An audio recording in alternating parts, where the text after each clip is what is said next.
Hello and welcome to another episode of The Scramble. Thanks for joining us. I'm your host, Jason Hawley.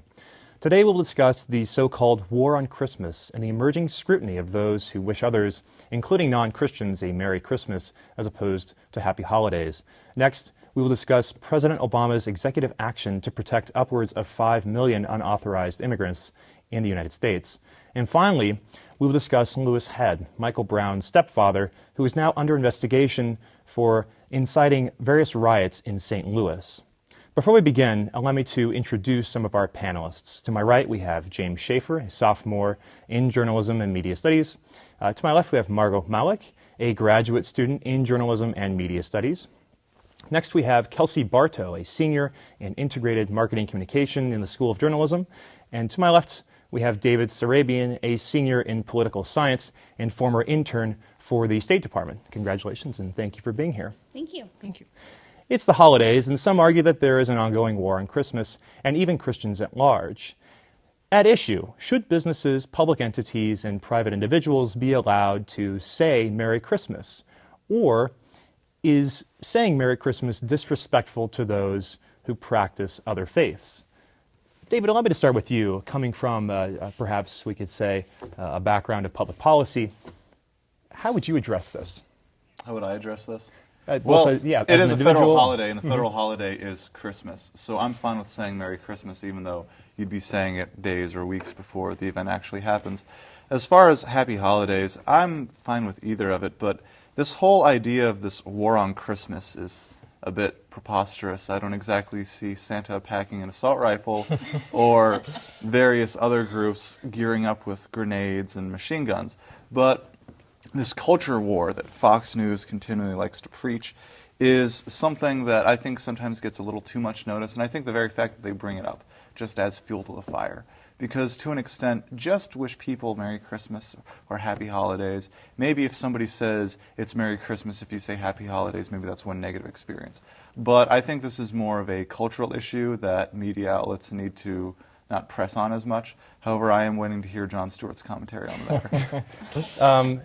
James, what are your thoughts? Is there even an issue here? Of course. As a Christian, I say Merry Christmas, but I don't mean to say as if every time I say Merry Christmas, I'm calling everyone of a different faith a heretic. Wishing Merry Christmas comes with its own hypocrisy. I mean, every single Christian holiday that we've celebrated in the United States in its origin from the 18th, 19th, the early 20th century has been turned into what I like to call a holiday of spending. I mean, the All Saints' Day, a Christian holiday memorializing the life and death of Christian prophets, turned into Halloween. It's when we celebrate that holiday. Boxing Day, a celebration in England for Christians to share to their fellow man, now turned into pretty much their Black Friday. Majority of Christian holidays have turned into holidays for spending. And although that's good for the market, I think that we can't recognize our own way of saying Merry Christmas without recognizing that we no longer celebrate the holiday, the Christian story behind it, the Christian origin behind it. And because of that, wishing Merry Christmas is like more of a consumeristic, more of a capitalist greeting. Okay, thank you for the sociological perspective, and I really do. I mean, but Right. Let's get back to this idea of theology and perhaps we could say religious hegemony. Sure. Is there an issue here with regard to wishing people Merry Christmas? I mean, if you work in a small office with 15 employees and they all tend to be Christians and wish each other Merry Christmas, and the last employee is is Jewish or celebrates another holiday. How might they feel, James? You should wish them whatever holiday they celebrate. That's what I believe. You should never want to put anyone off. Your religion is not a weapon of greetings against them. You don't want to wish Merry Christmas and hoping, oh, gee whiz, I hope when I wish Merry Christmas instead of Happy Hanukkah, they go back to their house and go, oh my goodness, what was I thinking? I should switch to Christianity. Their trees are awesome. I hate this little dreidel thing. The season's greetings is not meant to be a spearhead of the Christian perspective against all other religions. I mean, if we are even to say about Christian religions for Christmas, in Luke 2:8, it says that there were in the same country shepherds abiding in the field, keeping watch over their flock by night. Shepherds were not in their flock by night. Shepherds were not in or around Bethlehem during Christmas or during Christ's birth, because shepherds would have been kept their sheep in. In Ezra, in the Hebrew book, it speaks about the sheep and how they are herd. If the shepherds were out at the fields during the winter solstice, during that winter time, that wouldn't have been possible. They'd been killing their sheep. So Christ's birth, even by Bible standards, isn't around the December holiday. So, well, let's talk about this. It's celebrated All right. in April What about in a lot of Eastern Okay, Orthodox. James. there you go. James, And even so, that is a holiday turned into a consumeristic Easter. James, Yes. the Quran does not acknowledge Christmas, of course. Sure. Would you disagree? Okay, so what I'm saying is that there are a variety of different religions that are not based in Christianity. They're not based off Jesus Christ. Right. And saying Merry Christmas. Margot, what are your thoughts? I mean, do you think that Christianity, we live in a religious era, I mean, an era where there is religious hegemony? I mean, is there this overarching ideal slanted towards Christianity? What do you think? Is it right? No, I don't think it's right. I think if you know someone celebrates Christmas, it's perfectly fine to say Merry Christmas, but I think it's just a matter of respecting other people's religions if you say Happy Holidays, if you're not sure what they celebrate. I just think it's respectful. Well, what are your thoughts? I mean, with regard to people that are on the other side that say, well, I am angry when people say Happy Holidays because they're kind of disregarding this Christian foundation on which the country, the United States, was founded. Do you agree with that standpoint? Right. I think that we are a Christian nation. We should be able to tell people Merry Christmas and not feel like we're hurting someone else's feelings. I think ultimately people are too sensitive. People are making mountains out of molehills. If someone was to wish me Happy Hanukkah, even though I'm not Jewish, I wouldn't be offended. I would say Happy Hanukkah. Wouldn't take it personally. I think people are just making fights of unnecessary things. I don't think it should be a problem. I honestly think the War of Christmas is near at its celebration, near at its year end. The War on Christmas is something that we use to propel the Christmas holiday into something of a battlefield, something of pitting a brother against brother. And I think that type of attitude, that type of tone of voice, is something that we are starting to age out of. I mean, like she said, we shouldn't be fighting over it. Saying Happy Hanukkah to a Christian shouldn't be seen as an attack against a Christian. It should be seen as a mistake, if anything. We shouldn't see, like you said, making mountains out of molehills. We shouldn't go down that line, because if we do, an eye for an eye will leave the whole world blind. Well, that's a great way to leave the topic, James. Thank you. But we do have to move on. Our next topic, we're talking about immigration reform. Recently, President Obama signed an executive order to allow more than 5 million unauthorized immigrants to reside and work legally in the United States. This action, of course, has been quite controversial, particularly among Republicans who have exchanged contentious words with their Democratic colleagues, to say the very least. So was the president's executive order necessary or plain wrong, unconstitutional? How would you like to define this? David, I'll start off with you again, given your background. I would say that it's normal, considering that Ronald Reagan gave amnesty to 4 million illegals. So this, to me, is not something new. Just a solution that the president can do, and it's been done multiple times before in the past. And this seems to me to just be another hot button with the immigration issue. It's still a problem that's unsolved, that needs to be worked out.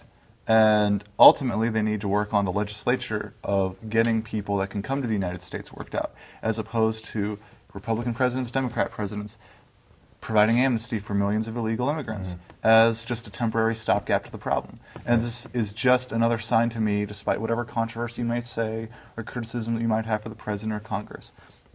To me, this is just another signal of a short-term solution for a long-term problem that has yet to be fixed. And one thing that I like to point out in discussions I have with friends is that there is no Ellis Island of the Southwest. We had an Ellis Island in New York City. It's where my father's side of the family came through. But we don't have that nowadays. And we need to figure some type of immigration measure that will be able to fix this issue. Because this is a land of freedom and a land of opportunity where it's a land of immigrants. And immigrants are going to continue to come here. And until we figure out a way to solve this, the problem isn't going to go away, and short-term solutions aren't going to work for very long. Well, if I could ask you to kind of expound on what you see the broader problem being exactly. What is the broader problem? Could you I think the clarify? broader problem is that there isn't enough contemporary design to be able to deal with the influx of immigrants. There obviously, immigrants coming to the United States, we don't have enough visas for them. We don't have enough transitions from green cards to citizenship. Goodness, even what it takes to go from an H-1B visa after you've worked in the after you studied in the United States, from a student visa to an H-1B visa, which is a high-tech worker visa, to finally becoming a U.S. citizen, is a very long and complicated process that even though somebody's lived here 10 years after they've gotten an H-1B, it's still difficult for them to be an American citizen, even though they want to stay here. And this just needs to be an issue of the fact that America right now needs to get rid of its, to an extent, xenophobia, and just figure out a way to process all these immigrants that are coming in. Okay, Margot, what do you think? Is there a degree of xenophobia here? I mean, is immigration reform, should there even need to be reform? Do you agree with David? Well, I mean, they need to do something about it, and I don't think that was a long-term solution, as he said, but I feel like he just felt like there was nothing else that could be done. Congress wasn't moving on the issue, and he acted within his rights. He is the president. They do make executive orders. It's been done many times, so I think he had the right to do it. Should we consider this idea of granting amnesty to all of the existing unauthorized immigrants that currently reside in the United States under certain conditions, similar to what was recently done, but kind of just on a larger scale? Do you agree with something like that? I don't know about all of them, but I don't understand what people have against immigrants. Most of us come from immigrants, so I don't understand people's righteousness that they belong here and someone else doesn't. So I don't know how they plan to handle the situation. Okay. James, do you have any thoughts on this issue? Oh, yes. I first off definitely agree with David. This is a short-term solution to a long-term problem, but nonetheless, this is an answer that his party has. This executive order performs three different actions. The first is that this bill will be a legacy bill for Obama. When we look back and look at presidencies, we usually look back and see Lyndon B. Johnson's presidency, and we see the Great Society. FDR, we look at the New Deal. When we look back at Obama years from now, we'll see this immigration bill as a part of his legacy. Although it may be a short-term solution to a long-term problem, nonetheless, he has an answer, and his party has an answer for the problem. It might not work, but nonetheless, his party has an answer. The second one is we're seeing the death of the Southern Democrat. If anything, these midterms spoke to Democrats are not wanted in the South. So if we speak to the population down in the South, well, that's more quite to the generalization, don't you think, James? I I think it's quite based generalization. Off one midterm? You know? Well, based off one midterm, but nonetheless, we are during this year seeing the death of the Southern Democrat in the United States of America, and if we are if that party is to recover, they need to back up something with the population that is now coming, that the immigrants that are more part of the Sun Belt and the Southeast. David, please, I'd love to hear your thoughts. David. If I can say one more thing. Yeah, go on. My third point is that this is definitely a platform for Hillary Clinton to speak on. If she is anyone that can speak on this topic and win this topic, it is her. Well, if I recall correctly, it was an executive order, not a piece of legislation. Right. One. Two, I believe it was after the 1960s some of the Southern Democrats died, so unless Lazarus is going to embody the Democratic Party in the South, then not really. Yeah, the Southern Democrats have pretty much died. This is an issue, and it's really polarized right now. And especially because Scopel Williams, in their excellent book on the Tea Party, discussed how there is, especially with the Republican base, especially has been very charged up with the Tea Party, there is this attitude against the people that deserve things and the people that don't deserve things. And that includes the illegal immigrants that are just going to take things like Social Security, they're going to take health care. And until there is a separation of that attitude at a much larger level, especially in the South, especially when it hits the Republican Party, when there's enough of a vocal response for it, then I think we're actually going to be able to get some change. Because as long as you have the party that's going to be majority in the Senate and the House, that they still have this attitude from their constituents that the illegal immigrants by and large are here to take things, then of course the representatives aren't going to work for immigration reform. But we need to fix that. And this is more of an attitude problem than it is, you know, an actual physical invasion as it has been characterized as an invasion from the South. May I respond? Kelsey, I'd like to hear your thoughts. Yeah, as you said, I think people are most concerned about people coming in and taking things that we have to pay for. So they're taking advantage of our healthcare system. They're taking advantage of things. So what we need to do is make a system, like you said, make something where they can tax them and make sure that they are, just make them citizens. If they're here, make them citizens and tax them and get money from them and Just let them live their lives. Well, we already do get money from them, do we not? We have sales tax from them. We have a variety of other property taxes. A lot of them own homes, according to the New York Times. A good number of them own homes. About Any of them that use a 60%. fake Social Security number. The Social Security Administration knows who they are, and they're getting money from who they are, but they'll never receive the Social Security benefits because it's a fake Social Security number. What about the 4 million parents that are here illegally and not paying taxes? And on your topic that you just mentioned, your rebuttal, first off, I'd like to say piece of legislation, that's my fault. I use that as a nameplate for his executive action.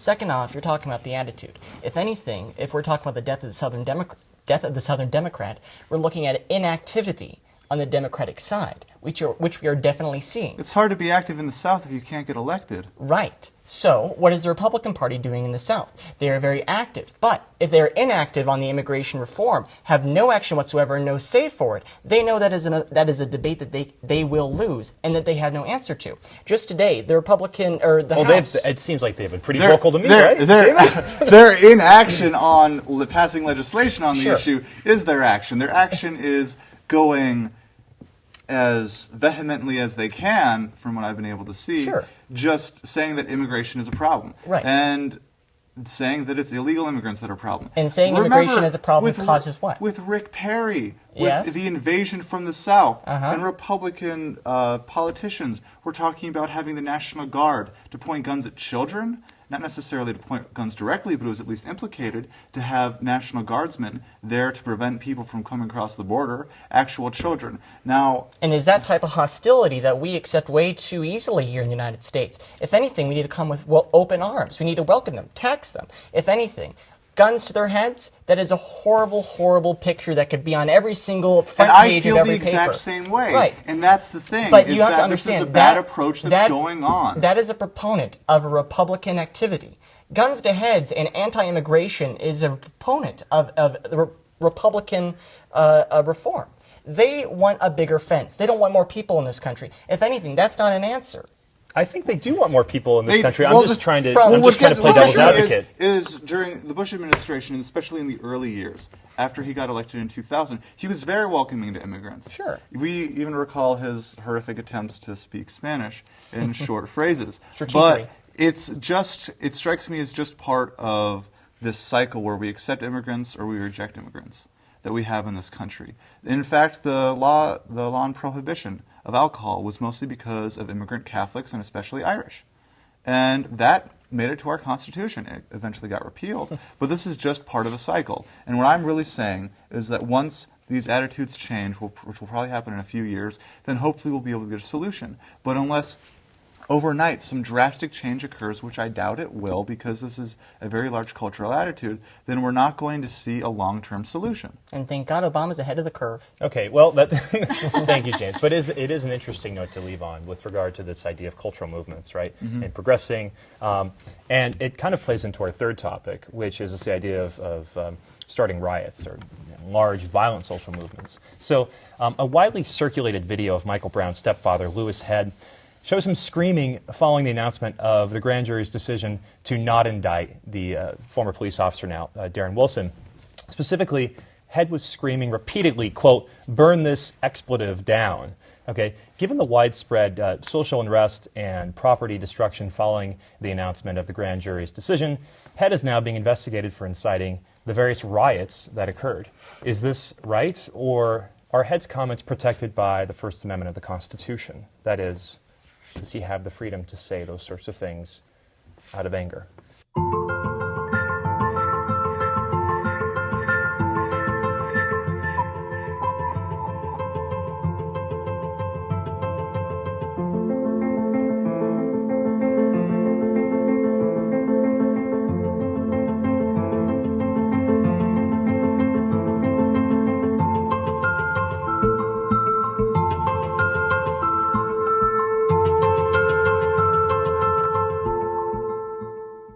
I realized at that moment, these people really needed us. And I was going to make a difference, right here in my community. Be there for your community at NationalGuard.com. James, would you like to start us off here? Sure. First off, in Missouri law, the statute that comes under the Under what would Mr. Head be accused of? Under that statute, it says a person commits the crime of rioting if he knowingly assembles with 6 or more other persons. But the crime that Mr. Head is being accused of is inciting riot. Currently, there is no Missouri law that covers inciting riots. So he would not come under a legal. He would not be arrested for under that statute. Under Missouri law, he committed no crime unless Mr. Head was caught rioting with 6 or more other people that he incited to riot, and that evidence was there. But otherwise, there is no law that Mr. Head is breaking, and the First Amendment doesn't come into play because Missouri law doesn't cover it. Any thoughts here? I do think that this looting is crazy, and they're burning cars on car lots, and they're causing a lot of damage in their city. And I don't think he himself should take full responsibility for what all these people are doing. But definitely people who are doing the acts and they have those people on camera, those people that are breaking laws, they should definitely be charged. That's Well, my I would imagine it's quite difficult to locate those people, but Right. this idea, there's this pervasive idea that, well, it's at least alluded to with regard to investigating Mr. Head, that given the widespread media coverage of his expletive diatribe, let's say, Right. that Emotional outburst. As emotional Yes. outburst, that he actually had some sort of a cause, that he caused in some way or contributed to the cause of the subsequent unrest that occurred. David, what are your thoughts on this? As I said, it was an emotional outburst. I think that anybody who's lost a son or a child would certainly feel that emotional about it. And he felt that an injustice occurred, and I'm not going to go into debate about how the grand jury ruled or the process that they did it. But at the very least, he felt that an injustice happened. And I fully sympathize and empathize with him for losing a child and for that sense of injustice. And he emotionally expressed himself. And I'm sure in that moment, that's how he felt. I'm sure right now he probably wouldn't say that statement again. Right. However, I'm sure that he could be arrested for inciting a riot because I'm sure that if he had more than 6 people with him, they could get him for that, especially as many videos as there are out there. However, this would have taken place anyway. Whether or not he said this statement, I don't think there's anybody in this room or half of America that would have said if he didn't say that, it wouldn't have already happened. And that's the thing, is that I think that he could be prosecuted for inciting a riot, but to me it's a bit of a moot point because it would have happened anyway. Margot, what are your thoughts on this? Well, I actually watched the video, and I don't think that he said it in a way that he was like telling people, go burn this place down. You know, he just had an emotional outburst as expected. You know, he was frustrated. He didn't know what else to do. I definitely don't think he caused the riots. I think it would have happened regardless. And I think pursuing legal action against him would be a huge mistake. It would make everything worse than it already is. So I think they should just let it be. Does this speak to a broader issue of the militarization of police, but this even broader issue with regard to too much power within one entity? And are they really, is the long arm of the law, so to speak, reaching a little too far here with regard to Mr. Head's outburst? What do you think, James? When it comes to militarization of the police department, say in Ferguson or any other state, I believe it comes with rightful reason. Ferguson, I think they had rightful reason. They were going to be expecting some outbursts of anger in violent forms, maybe in rioting, and they didn't have the equipment to handle that. And when they were able to contain the violence, as much as they were able to contain it, they were able to perform their actions correctly. They were successful in containing the violence. But that is not to say that cities or towns that ask for APCs or military tanks or tear gas, a la carte, they should have rightful reason. You shouldn't be asking for people in Abingdon, Virginia to get loaded with AK-47s in case the tomato farm comes to town and terrorists come down and they try to blow it up. It has to have rightful reason. There has to be a reason to why you have the militarization of the police. And I completely accept that there is a militarization of police under correct circumstances. But is this is this kind of an embodiment of targeting the Brown family way too much? Is this I guess you could say, is law enforcement, should they just kind of let Mr. Head go on his way, because a lot of the other people that were involved with the violent riots are never going to be caught. He was obviously expressing his anger following the announcement of the decision. And even so, he's standing on top of a car in a crowd of a bunch of people yelling for a megaphone because no one else can hear him. Only people who were able to hear him are the people that were recording and about 2 yards perimeter around him. The reason why we all know it is because someone was recording it. People in the parking lot yards behind him weren't able to hear it because they were listening to the radios themselves. So if anything, the action on part of the crowd or the rioting on part of it came from their listening, their action, their opinion, and their violence, not Mr. Head's. Okay. Any thoughts on this? I kind of fall on both sides. I mean, yes, they should let him go. I think he's been through a lot. But then on the other side, if he is breaking the law, when people break the law, you have to go to trial, and that's how our system works. So if that is breaking the law, inciting a riot and causing riots, I think then he's going to have to be charged with that. It's like, unfortunately, it was a really hard time for him, and he didn't get what he wanted, and that's how he acted out. But ultimately, the law is the law, and you need to follow the law. All right, interesting. Well, thank you. And it is an interesting point to leave on, and it is definitely an interesting topic that we will follow and hopefully touch back on in future episodes. But that is all the time we have for today. Share your opinions and any ideas or topics you would like us to scramble about to thescramble.unlv@gmail.com. You can also catch full episodes of The Scramble at UNLV-TV. For all of us here at The Scramble, thanks for joining us, and we hope to see you next time.